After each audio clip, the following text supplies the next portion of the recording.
Good morning to you. Hope you've had a nice, refreshing coffee or tea. And we have a very interesting session ahead of us on planetary health and ethics education. And here I am Dr. Vina Vaswani, Director Center for Ethics, and also we have a chair. Dr. Naveen, currently the professor and head of the Department of Community Health at St. John's Medical College. The session is on planetary health and ethics, as ma'am has introduced, and we have two speakers. The speakers will have 15 plus 5 minutes, and then the Q&A. So our first speaker is Ms. Wimmer. So she is talking about practicing the great transformation.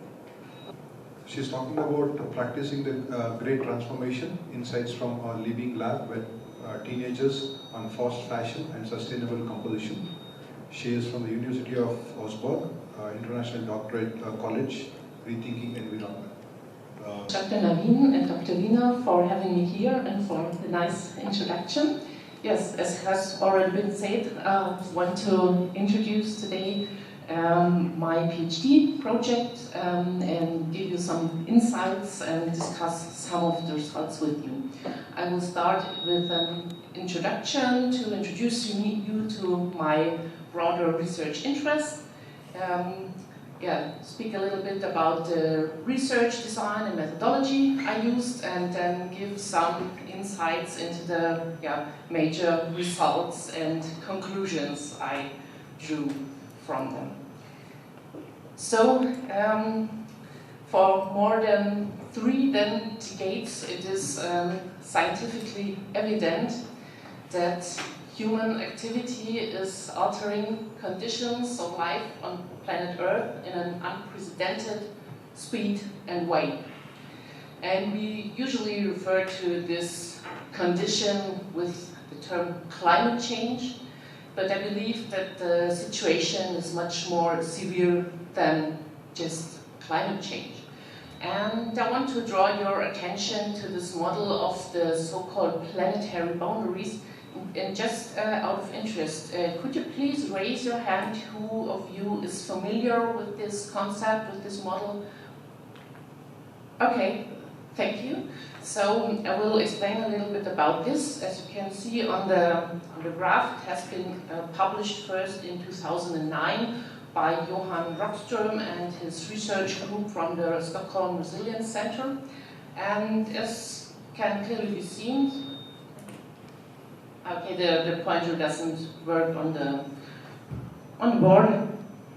In 2009, they started with a model of 7 planetary boundaries, which represent the vital capabilities our planet Earth is offering to all its inhabitants.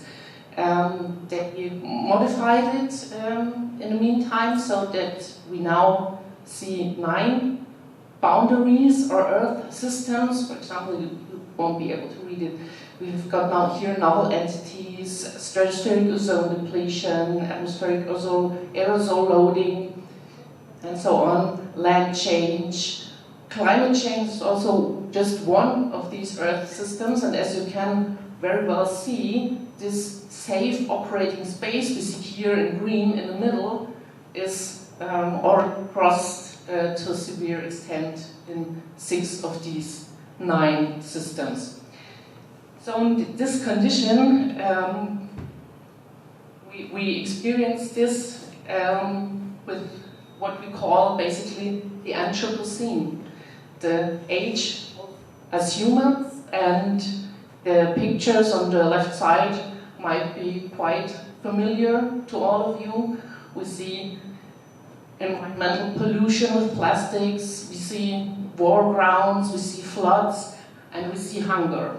And I think these pictures are very familiar to us, but my research interest basically lies in the question, how do we get from here, these pictures, to livable futures with just education, gender equity, food security, and also food autonomy, and healthy cities. So the question is, what will move people to act to save their beloved world. This is a quote from the book Moral Ground, edited by Kathleen Dean Moore and Michael P. Nelson. And they write clearly, information is not enough. What is missing is the moral imperative, the conviction that assuring our own comfort at terrible cost to the future is not worthy of us as moral beings. So this is like a guiding thought throughout all my work. And I came up with 4 theses or 4 questions. The first is that we need new ideas, need to think of new ways of how being human meaning being creative, doing those things we do as humans, but to do them within planetary boundaries, without exhausting our planet, so that future generations will not be able to dwell on it. Then the second question is, how can we foster collective agency for such sustainable futures? And how can we create transformative educational spaces and approaches for fostering and training this agency? And the most important question is if ethical literacy can work as a lens for orientation and action. We have heard the term ethical literacy also in one of yesterday's keynotes, so I want to dive a little bit more into this concept. So that led to my research question: what obstacles and challenges emerge in sustainability education when engaging with young people's ethical reflections and worldviews? And how can these be transformed into constructive potential for building transformative ethical literacy? So now you might ask, what is transformative ethical literacy? And I stated 6 major aspects of how this transformative ethical literacy can be defined. The first is that transformative ethical literacy contains the ability to first imagine, but also negotiate possible conditions of future living, to critically reflect on familiar worldviews, norms, values, ideas, then collectively design transformational agendas, but also in these processes navigate ambiguities, conflicts, uncertainties, and power dynamics. Then make reasoned decisions and, in the end, participate democratically in the transformative processes that are hopefully being carried out. And these processes, they might start in our very small peer groups like friends, families, school, or maybe even a sports club, in local communities, corporations, but also in federal institutions up until global agreements and frameworks. So this transformative literacy can be applied through, or should be able to be applied throughout all our different spheres of living. So what I wanted to do actually was do qualitative research on action guiding orientations, on how to create entry points for sustainability education, meaning how can we reach people, how can we raise concern, how can we raise interest. Because we also heard yesterday, we do not have to engage only with students at school, we need all the civil society to engage in these questions and discussions. But then I also wanted to find out more about possible barriers to sustainability transformation, because to be honest, we all know that change is not easy. Everybody who has tried to do a diet or stop smoking knows how difficult it really is to change our lifestyles. And a special interest lies in the potential of ethical literacy education, and therefore I wanted to do a kind of what they call Tomorrow's Lab, an ethical literacy sandbox as a safe space for sustainable future imaginaries and decision making. And so my research design became to be a living lab consisting of 3 partners. First, me as a researcher in charge of the conceptualization, facilitation, data collection and analysis. My first partner was the Environmental Education Center of Augsburg as an institutional frame who provided me with expert background, support with human resources, but also helped me with the strategic reflection of my project and ideas. And second partner was a middle school close to my hometown, which worked as the carrying out environment for critical reflection and exploratory thought experiment.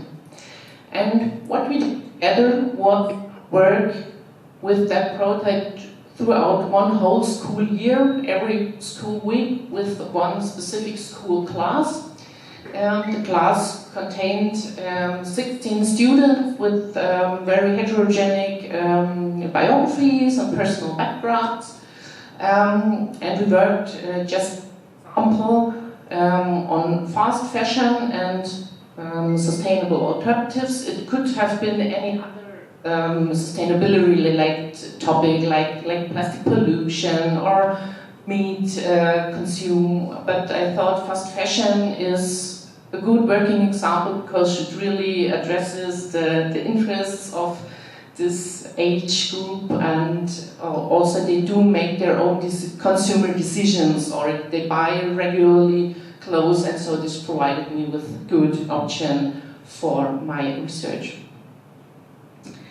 And what we did throughout this school year were different kinds of traditional or classic formats of environmental and sustainability education, but also ethical reflections that enabled me to conduct an explorative, qualitative research approach with a mixed methods design. We did a lot of dilemma discussions, group group interviews, but I also was there always also as an observer, and we did questionnaires, and I collected just the classroom materials from the several lessons. The data analysis, for the data analysis, I used mostly the qualitative content analysis following Cookert, MaxQDA. This is not finished yet, but I have first insights. But I also did analysis of the documents we collected. I used inductive, summative, and thematic interpretation models, and to some extent also descriptive statistics. So here you have some impressions of the things we did. Up on the left, you see we did a game called like World Trip of a Gene. So the students engage in role plays, and through a kind of self-guided learning concept encounter the different steps of the production chain of a genes. And as can be very clearly seen, this is a world map, and here in the global south you find all the production steps that are associated with low wages, minor working conditions. And here in the global north, you see the good paid jobs with the secure working conditions. And what can also be seen that the garment and the product, or the jeans, travels back and forth several times. And so it could be very, very easily seen what it actually means to have a jeans produced. But we did also some creative techniques. In the middle you see transfer printing workshop, and we produced dye out of natural materials, vegetables basically. We visited the university school lab. The most important thing I wanted to do were ethical discussions and reflection. In the middle you see the questions. What is it that makes us human? And these are the reflections of values and attributions that the students associated with being human. So, and of course, when conducting environmental education, I want to share also some of the pitfalls, biases, and triggers that I came across, which actually are also part of my results, but these are things you should take into account when doing such environmental education formats, especially when they are associated with behavior change and also with the sphere of the private and maybe intimate, also with personal values. So I found two major groups are rather epistemic concerns. So the first would be that the educator, which was me in this case, has to be really aware of what I call epistemical chauvinism and colonialism, because the educator usually perceives himself as the superior who has the knowledge and already the conclusions, but I wanted to give space for the students to raise and share their own ideas. And with this chauvinism also can come a kind of educational colonialism that I really have to be aware not to impose my own ideas onto the lives of others. Another thing is that we often are accused of when doing sustainability education is being normative. And yes, normativity also is something that we want and maybe need if we want to decide for future lifestyles, but the idea is to distinguish between normativism and the ability to negotiate norms and be aware of norms and values. So this is actually what I wanted to teach, not to perceive norms from others, but to be able to come up with own norms, values. Then also always have to be aware of the so-called naturalistic policies, to not take this what is for that shall be. And of course we always have to be aware of the structural boundaries of personal agency, because what we as consumers can really change, especially when we're 13, 14, as the students had been, we very quickly reach some boundaries of our influence. So then the second group of concerns were rather on the practical educational side. So the first is really to step back from one's agenda. Usually when you want to educate and to teach, you come up with I want this to be the outcome. I want everybody to say yes. We need more sustainability, and we opt for those lifestyles. But what might work for me or for us but the other might not work for the group I am addressing. So the idea is to really build abilities for students to create their own agendas. Then also very important, as I already had indicated, is to safeguard personal and intimate spaces and also value spaces, because when we come to behavior, we also might touch tradition, religion, beliefs, so we have to be very sensitive for this and secure safe discussions in classrooms.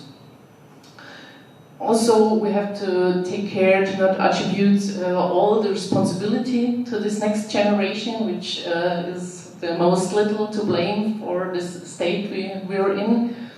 And of course, if you're collecting data, always make sure this data are safely protected. So now I'm coming to the results, and here I have also 3 groups: one, biographical challenges, educational constraints, and value-reality conflicts as reasons why education for sustainability is not that easy and successful as we might always wish for. So the first challenges were the biographical challenges, because the group I worked with, they're in the midst of puberty, so they're dealing with a lot of identity and autonomy pressure. They're growing from kids into early adulthood, and this confronts them with a lot of personal identity conflicts and identity work. And this identity work can also outweigh this norm questioning that I want to raise maybe as an educator, but they're simply consumed with what is next on TikTok, or which Netflix series is popular today. And so we have to be aware to not intrude too much their own processes of their individual lives with our educational approaches. And what I also sensed is that too much of this bad news and doom atmosphere can really raise a responsibility fatigue if there's too much norm pressure. And so the next group of concerns were educational constraints. I think everybody who teaches knows that there's, in most classes, there are always the present ones who, I know, I want to say something, and others, they don't speak at all. So how do you create a just atmosphere where everybody can speak safely and be included and encouraged to participate? And we have also group dynamics and expectations from other peers, which very much influence here this first point. So how can we safeguard these dynamics? And also, as the responsibility fatigue, I sensed a lot of educational fatigue as the students just being tired from all these things they have to get into their heads. So we should take this into account as well. But I think the most important reasons why sustainability education does not always reach its goal are value-reality conflicts, because the promoted ideals do not match the lived realities in many ways. Like the media and advertising are fueling this ambivalence even more, because especially when it comes to clothes, we are made to buy clothes all the time. It's nearly impossible to avoid advertising and commercials, and especially young people, they simply don't see the sustainability approaches in real life. Everything is just going on business as usual, and so this is a problem. And that all this transformative overload paired with this reality conflicts can really weaken motivation and agencies. So now the question remains, how can we get from living in the Anthropocene to livable futures? And I drew conclusions from my findings that I want to share, also discuss with you. First is that we really need more collective commitment to systemic change, meaning also from policies, industries, and so on, so that people can see there is effort and they're not fighting as individuals. We also should be aware or acknowledge that transformation demands diverse skills and literacies. It's not just this one ability or skill. That can be ethical skills, political literacy, but also artistic, creative, imaginative, or anticipatory skills, as you have heard yesterday. So I would say that there's a real need for holistic approaches to sustainability education that is carried out as a part of upbringing and schooling throughout all the educational process and beyond as a kind of lifelong learning approach. And one thing we should take into account is that educators need education too, because experience that it is much more difficult to teach students how to do ethics than to just teach them something about genes production. So how can we train the trainers?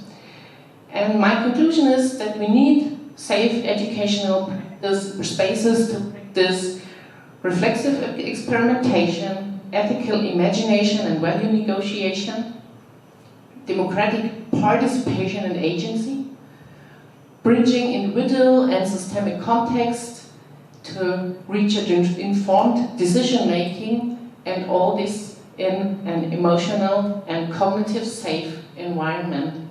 Thank you for your attention.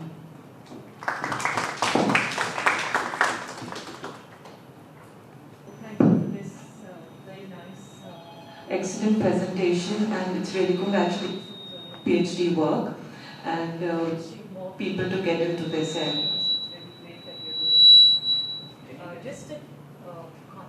Just a comment on your slide on the discussion. If you could just go back on that. I just wanted to give a different perspective. Here? No, the one for the pictures. Go back. That's, yeah.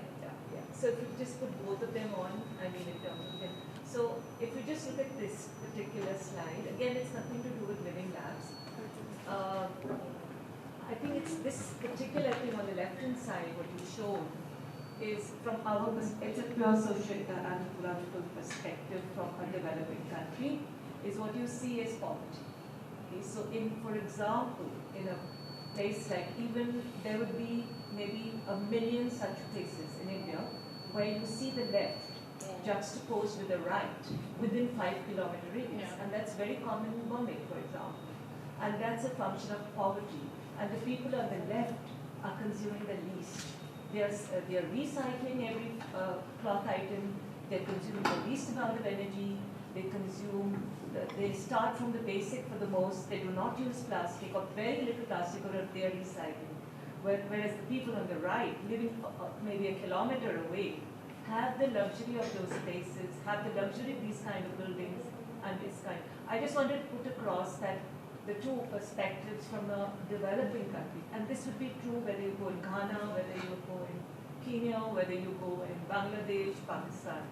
So just, yes, and they consume the less. Yeah. And they consume the least electricity, the least clothes, the least energy, and all the garbage gets dumped in their areas. Yeah. So just. Yes. Thank you for. So I just wanted to bring this, that the study has been truly sincerely done, and not looking at the outcome what you're going to get and to be able to say that okay, they don't care, but still the study will go down in the history because somebody else would like to take on from this, will still not lack motivation. The most important thing is that we are horrible consumerists, not conservationists. Yeah. And having said that, we have lost humanity to the extent that we don't mind throwing our unused clothes in the trash. Because when we started environmental ethics as a part of value-added course, the students went on a drive which was just to connect with those who don't have. So they just collected all the clothes, books, stationery, whatever you don't need was collected.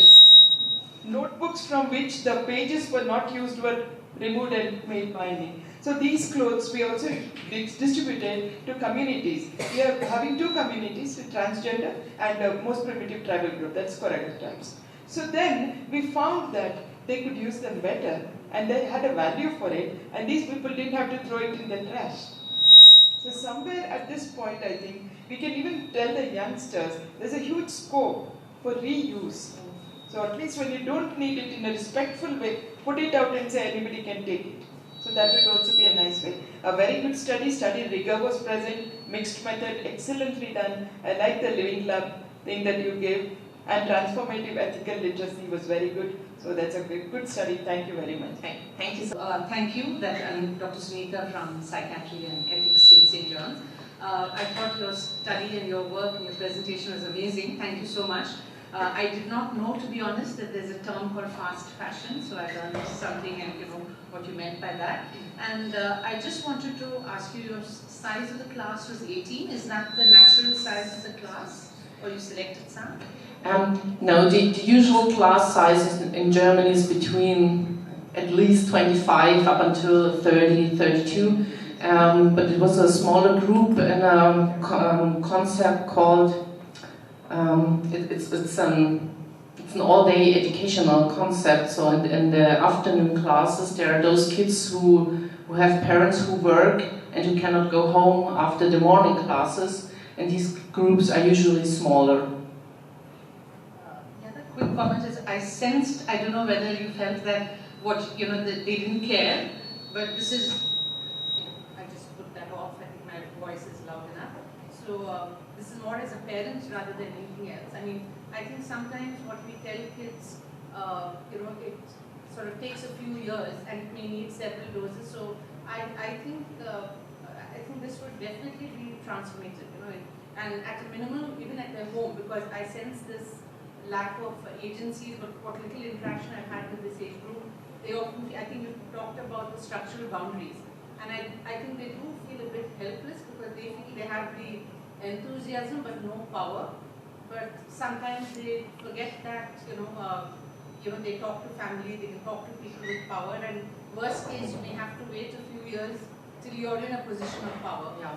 But so I just felt that, your work, I think, will have impact. Hard to see it not having impact. Thank you very much. If I can just comment very shortly, my conclusion might have been a bit unfair indeed, because that is actually my hope that the effects will carry out later on.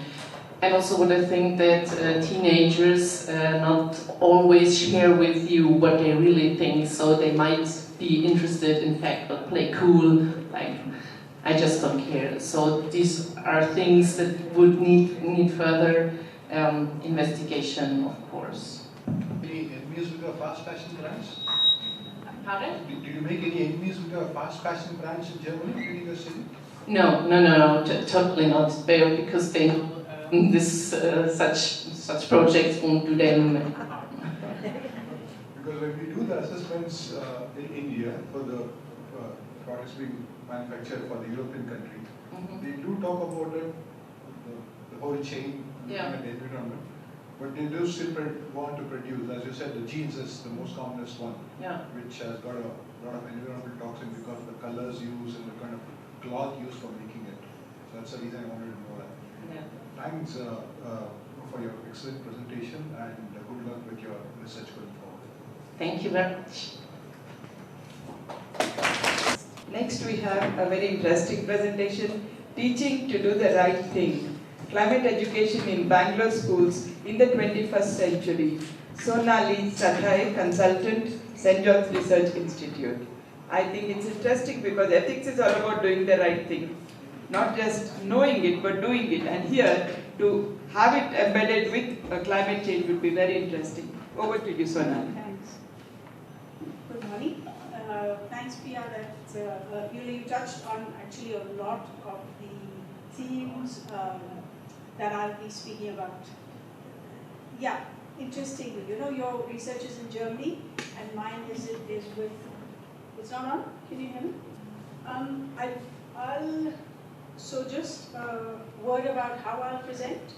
I have a written paper that I'd like to read, and I don't want to mess with the PowerPoint because I'm not very good with that.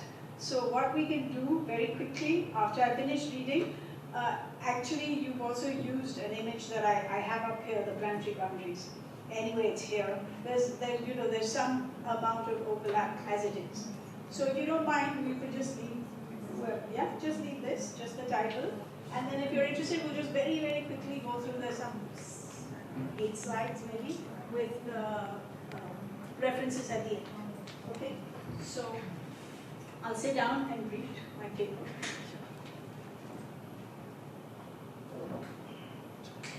hope I'm not too fast. If I'm too fast, please tell me. Yeah, and I'll slow down. Okay. So,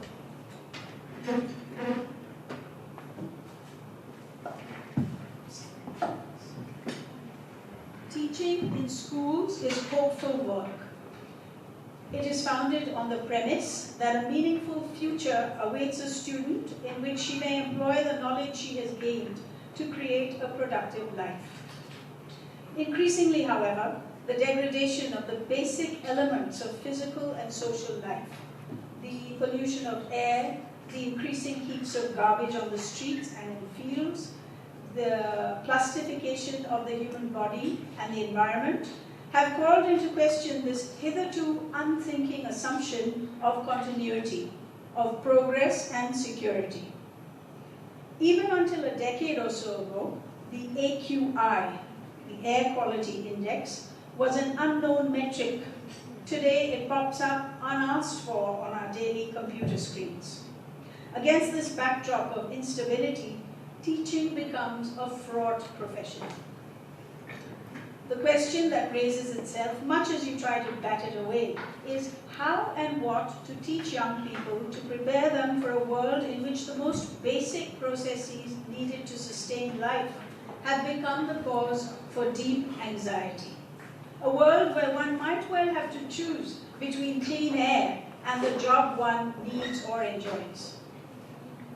Over the last 5 years, I have devised and taught courses on climate change sideways, as it were. It has been framed in terms of variously the partition of India, money, food and food systems, and most recently a course that I called The Circumstances of Me. Focusing on the causes rather than the expression of climate change, these have been designed for young people between 14 and 19 years of age.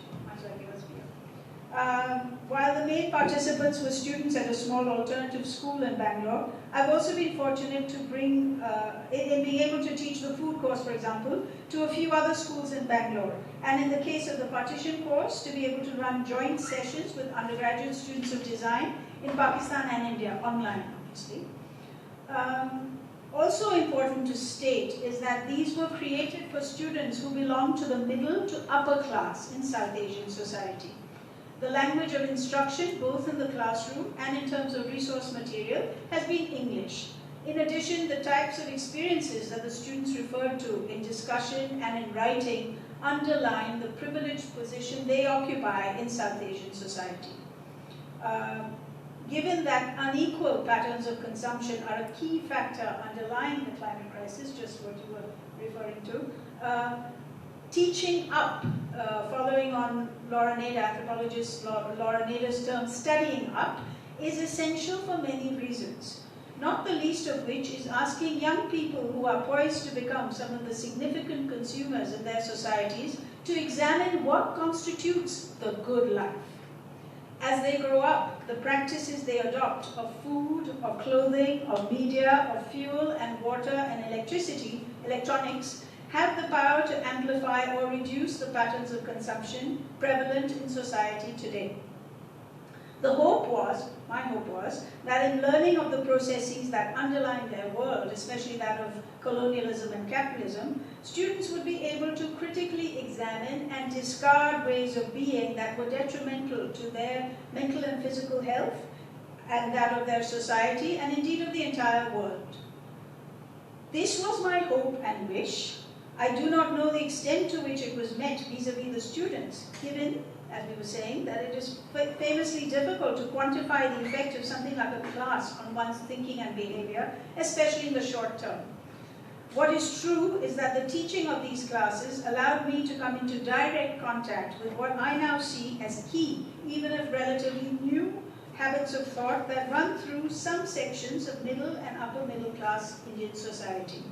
As I see it, it is essential that these patterns of thought be engaged with if we want to seed the possibility, not C-E-D-E, but S-E-E-D, seed the possibility of creating a less consumerist, more ecologically conscious society from the ground up.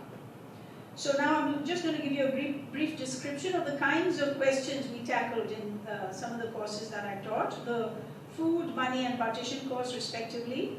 I'll follow that with an analysis of what some of the responses that these generated might tell us about the larger social, socio-cultural, economic context in which we live and we participate in. And finally, I offer brief and broad descriptions on possible ways to speak to those, to address those. Yeah? So first, just a small description of the kinds of things that I addressed in these courses or designed these courses around. In the gathering alarms and excursions around climate change, the daily diet of ecological disaster, a student may be forgiven for thinking the current situation to be an unforeseen, irrational phenomenon. In fact, as we all know, it's been a long time coming. Colonialism, and today neo-colonialism through corporations, is in its restless movement, its inherent logic of destroy and conquer to create profit, to enable more destroying, conquering, and profiteering. It has been altering landscapes and seascapes since at least the 1400s. The climate catastrophe, because it's not climate change, right? It's climate crisis, it's climate catastrophe. Far from being unexpected or unnatural, is a wholly natural response to the way human beings have attempted to make themselves comfortable on the planet.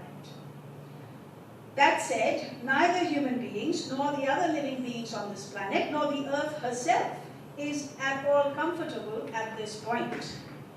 We are losing biodiversity at an alarming, reckless rate, and even those of us who do continue to live are doing so in increasingly perilous, compromised environments.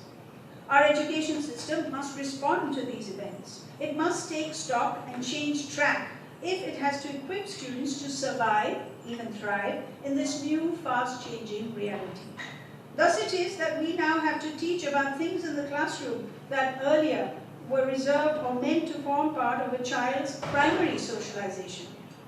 You know, the ones that was reserved for your immediate caregivers, your family to teach you. Things like sexuality and relationships, to food and money and technology, the increasing complexity requires more navigating than ever before. A key facet of the navigation involves an understanding of the historical and contemporary processes that shape our world.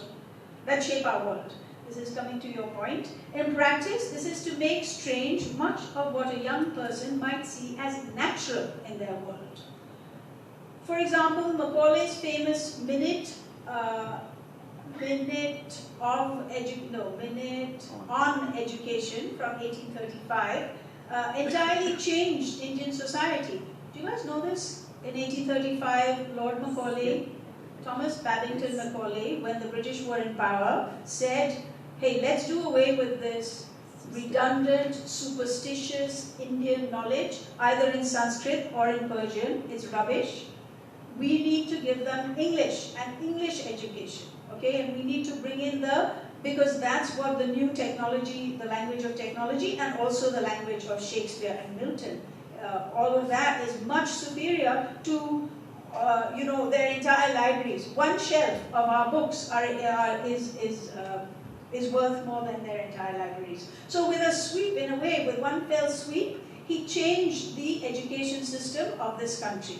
And that's how we have a system in which he entirely changed Indian society, devalued certain kinds of knowledge, and created an India in which some Indians became, and this is a quote, he tried to do this, he wanted to do this, became English in manners, morals, and intellect. It is not coincidence, therefore, but design that English speaking is a category of social division unto itself, more than 100 years later. Similarly, that our taste buds increasingly crave sugar is not because somehow sugar is more appealing to the body, somehow because it's more natural.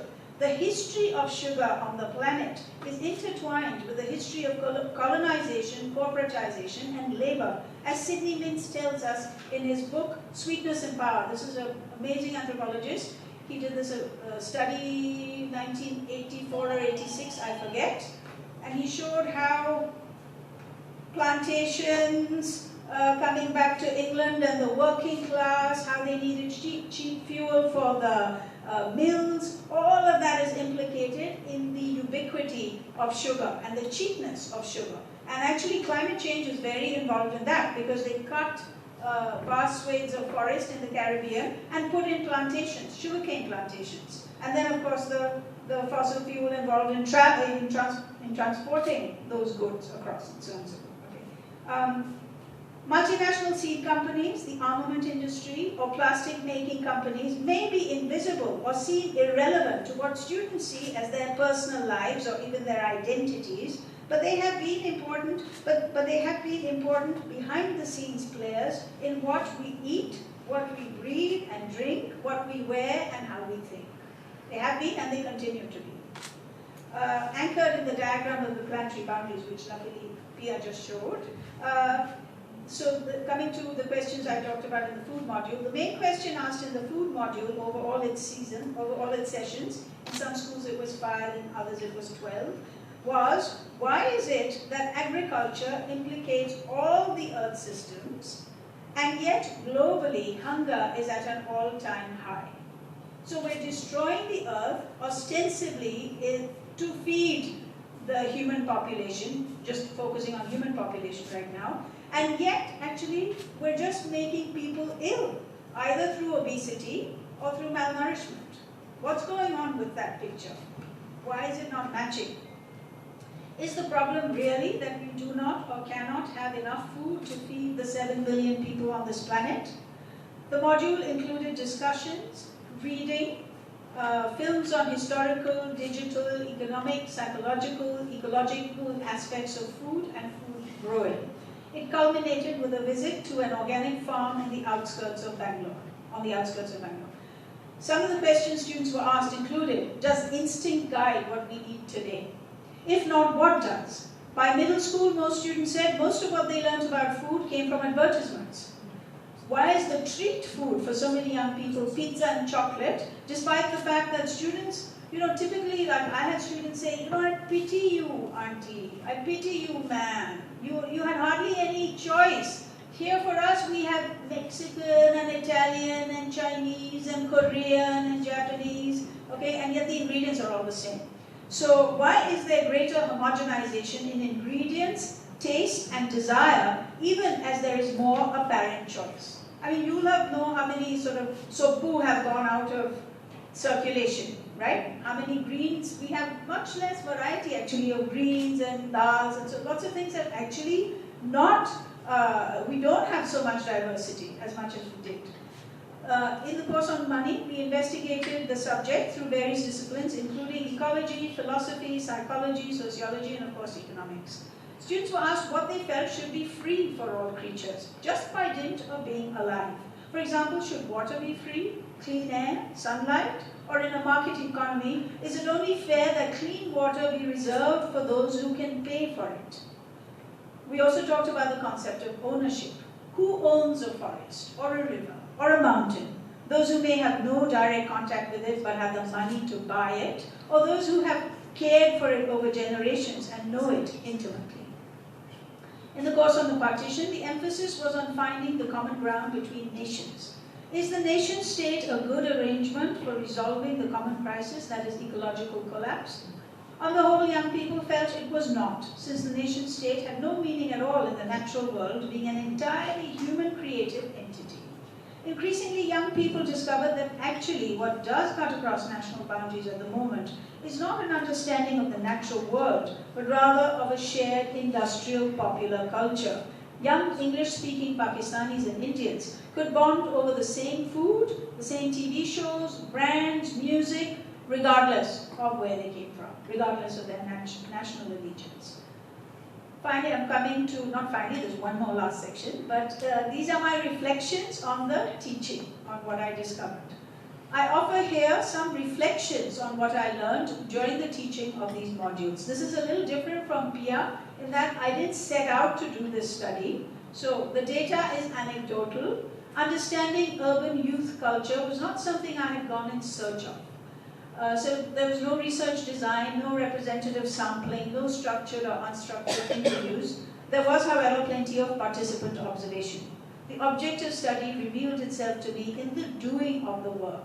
Incidentally, this is by no means to suggest that most students, or certainly not all, but even most students responded thus. It is to say, however, that some of the responses were significant enough for me as a teacher to puzzle over and try to piece together, finding myself sometimes flummoxed and at a loss to understand the responses. Below is my working out of where they may stem from. Teaching these courses showed me the power of the Zeitgeist, a German word which means the spirit of the times. I had not expected the spirit of the times to hold so fast and have such reach to folks who were in the early years of their life journey and whose main sources of socialization had thus far been mainly friends, family, and media. You know, they're not traveling so much, they're not working, they're not living by themselves. So most of the messages they're getting, learning from, is these sources. Perhaps naively, I had expected young people to react with indignation, even anger, when they learnt about the ways in which their personalities, their wants and desires, their very blood and bone, were being manipulated through tales of omission and commission for profit. I'd expected them to take a hard line in rejecting such practices. For example, just like palm oil, you know, you find out how palm oil is made. Okay, no more palm oil. I'm going to look at the ingredients and say no more palm oil. Didn't happen. So instead, I found them to be exceedingly willing to understand matters from multiple points of view, to not take stances based on notions of right or wrong. They spoke a language of rights and choice in which words like manipulation or propaganda had no place. Above all, they were suspicious of anything they saw as smacking of an agenda based on notions of morality. They preferred instead to trust to their own subjective experience, in turn according everyone else that same right. Taken together, these views reflect some of the key tenets of postmodernism. Postmodernism is an influential sociological and also anthropological perspective, greatly influenced by French philosophers from the late 20th century, which rejects the idea of an objective truth in favor of an atomized, subjectivized experience. In my admittedly small representative group, student responses demonstrate the mistrust of facts, of scientific positivism, and the valorizing, privileging of subjectivity that are considered typical of postmodernism. Students expressed extreme discomfort with what they saw as judgmental attitudes about right and wrong, about processes and people, because they impinged on the rights of others, crossing, as they did, their personal boundaries. These notions have come to work as a sort of common sense morality in contemporary urban youth culture in India. Thus it is that through an instant sleight of hand, facts about pollution, profiteering, exploitation of the land and people become points of view, which people are free to choose to believe or not. Discussing the prevalence of palm oil in junk food, or the strategies that fast food companies employ in the branding and popularizing of a proven health scourge, students were, for example, nonetheless deeply ambivalent about campaigning against it amongst their peers and younger schoolmates. Yes, they could see the problem with junk food, but who are we to take away their right to eat the food of their choice? The question of whether anyone should be eating this so-called food, given its proven environmental and health dangers, did not raise its head. The question of how it came to be made available to children in the first place did not feature either. Taken as a given, the product sold in the marketplace, the eating of junk food became a site through which one exercised one's rights and choice, and by extension, one's identity. In other words, the psychologization of phenomena precludes the possibility of objective, factual description. By converting larger social and sociological narratives into personal stories, it also precludes the challenging of the status quo. When told of an airline company that put profit over the safety of its product, for example, some students were uneasy about what they saw as a too harsh condemnation of the airline executives because they too had to put food on the table for their families. Again, when shown a film in which they saw how women were manipulated to smoke, the line was torches of freedom, cigarettes were being sold as torches of freedom to fit in with feminism. Again, when shown a film that reveals the manipulation of consumers Students were full of admiration for the ability of the advertiser to read the times and the customer accurately, never apparently putting themselves in the shoes of the customer. In any case, these students were not overly worried about being the objects of manipulation and propaganda because they believed implicitly that each person is the architect of their own singular life. The outcome of the choices they make. They shrug off the irony of a mass-produced exhortation to be themselves, as promoted in a soft drink company which says, "You do you." An anthem which, according to the corporation, and this is a quote, wants to, quote, empower the youth of India, urging them to be who they are without seeking validation from society. Okay? There's nothing problematic in this process, say students, because after all, the corporation is fulfilling its dharma, as it were, selling its product. It's only doing what it's designed to do. To judge the product is therefore to go outside the frame and bring in something else, something extra and unfair into the conversation. After all, nobody's being forced to drink the drink. In this, students are also following seamlessly in the tradition of the Enlightenment, European Enlightenment thinkers, which saw society as a collection of unique, autonomous individuals whose rational self-interest decides the social contract, which automatically leads to the formation of an ethical society. The individual in this formulation exists a priori as a unique entity. The question of whence and what constitutes that uniqueness is rarely engaged with. Urban upper-class young people in India in the 21st century seem to wholeheartedly endorse this credo. In conclusion, assuming an adversarial relationship with the collective that is society, consumption becomes a shorthand for the assertion of individuality, rendering invisible the forces that aid in the creation of that personality, the ways in which individuals are nudged to want or desire something. What constitutes subjectivity, actually? What constitutes it in a world where we are more than ever exposed to messaging from corporations, the nation state, social media, etc., etc.? So we consume those, the algorithms tell us that feed us what we want to see or don't want to see, and out of that we make something that we call ourselves. But that question doesn't get asked. If the climate crisis is born out of increasing production, consumption, and waste generation, then a society which hawks the creation of a subjective, free, unique self out of the materials of mass industrial goods is directly implicated. The same process also automatically obstructs the possibility of climate action, as I've just said, by psychologizing. The irony is that approaching one's life through the myth of subjective individuality makes one more vulnerable to manipulation, particularly by the market and its ready-made identity kits. If instead one were able to see the extent to which we are products of our socialization, one may begin to divest oneself of some of its blanketing weight. Recognizing the structural factors that go to make you up, recognizing that you are not unique but share much with humans and non-humans, is paradoxically when one can be most individual and free of society. So I learned that in itself, knowledge cannot trump the effects of socialization. We talked about that.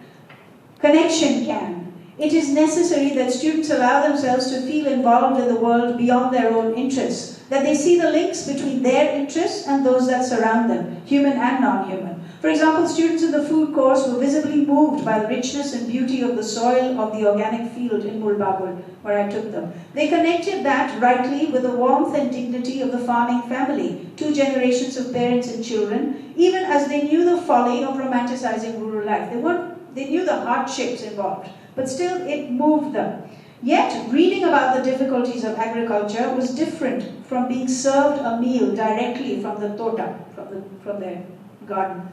Teaching is about the delicate, sometimes impossible task of speaking honestly about the world, with its deep inequities and collapsing biological systems, while still assuring the student that what they do and live and think matters. Attempting to teach tragedy without overwhelming the whole terrain in darkness, hopefully allowing some light to get in. Thank you very much, Sonali, for sharing your experiences in a way that was, I think, covering such a broad range of issues, but trying to get to the core of some of these issues. So that was very insightful. Thank you. You ended, it was literally the last minute that you showed a sign of optimism. The rest of the presentation was highly pessimistic. Sorry.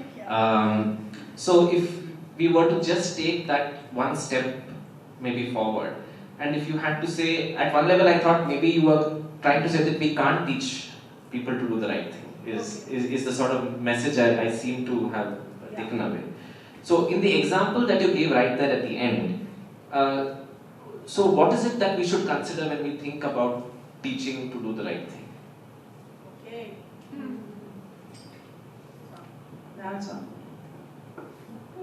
That's a googly of a question, Aditya. Just using the title of It's a good question. It's a good question. I actually, even before the example of the organic farm, I would say I actually do think that freedom lies in seeing how we're conditioned, seeing the influences that are working on us, and after that, yeah, you leave it to the student. But at least then it's not natural. It's not naturalized that every fashion season I have to buy the next, at one point I saw everybody wearing crop tops because I don't shop that much, or I certainly don't go to the mall to shop. I was like, what's going on? Like all kinds of body sizes and shapes are wearing crop tops. So, and then I went to the mall and I see, oh, they're only selling crop tops. Like row crop tops. So it's so obedient. Our young people are so obedient, just as our old people are. So I would say teaching them to do the right thing is to teach them to not be so obedient.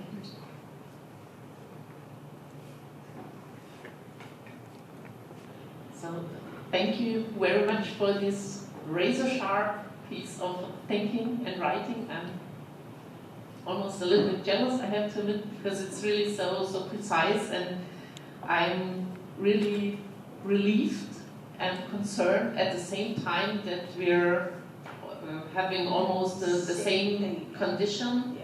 And despite this really different cultural, I think, backgrounds, there I could, a lot of, I find really a lot of similarities. What I'd be interested in, have you worked also with other age groups or other sociocultural backgrounds? Yeah. And what are your impressions? Because my experience is that, for example, when you work with primary school or even kindergarten, it's totally different. You say, what? There's a problem? Okay, then we do not consume palm oil anymore. What's the problem? Exactly. But I found that the teenagers, they are already so much used to the common exclusions or explanations that, I was shocked already at this young age to reproduce this narrative of what a good life is actually about. I do. You're right. I mean, same. Like teaching maybe even 11, 12-year-olds. It's a different experience, and more sort of middle class rather than like I've worked a little bit with government school kids, but because I saw the trash outside the school, the chips packets and it's like the trash you're taking in and you're putting out. So that's why the food module. It was not so successful, I must say. But actually, even before that, I want to go back to what you said about how our experiences are so the same. It is startling that these young people can give you a pitch perfect.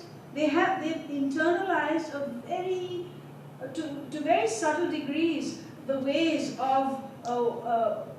in which you are a person and in which you are an individual from the West, broadly. I'll just say that crudely, and so which means the media has done a fabulous job. You were talking about Netflix.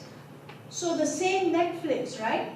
So they're not told, okay, an individual is autonomous, an individual has boundaries, and they're not taught that, but It's going deep into our being. So Aditya, again, like that's something to surface, I would say. Listen, are you aware that these are the assumptions, and are those true assumptions? I mean, are those assumptions true? Are they valid? Are we actually bounded, autonomous entities that can survive like that? You know, that, so.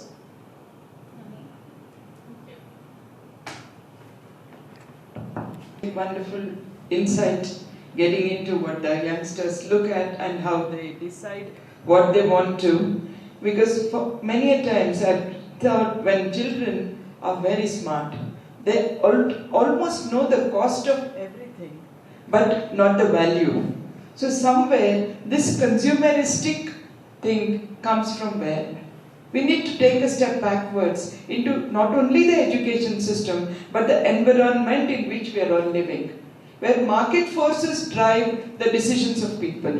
The parents, when our time, we went to a school we afforded. Today parents go out of way to take a child to the best school available, and the best school would demand the best of the dresses, them to hang out with best of the rich students, and to go for hobbies that they can't afford to. So there's always this gap and frustration where a child then learns, I have a right and why don't I get my right?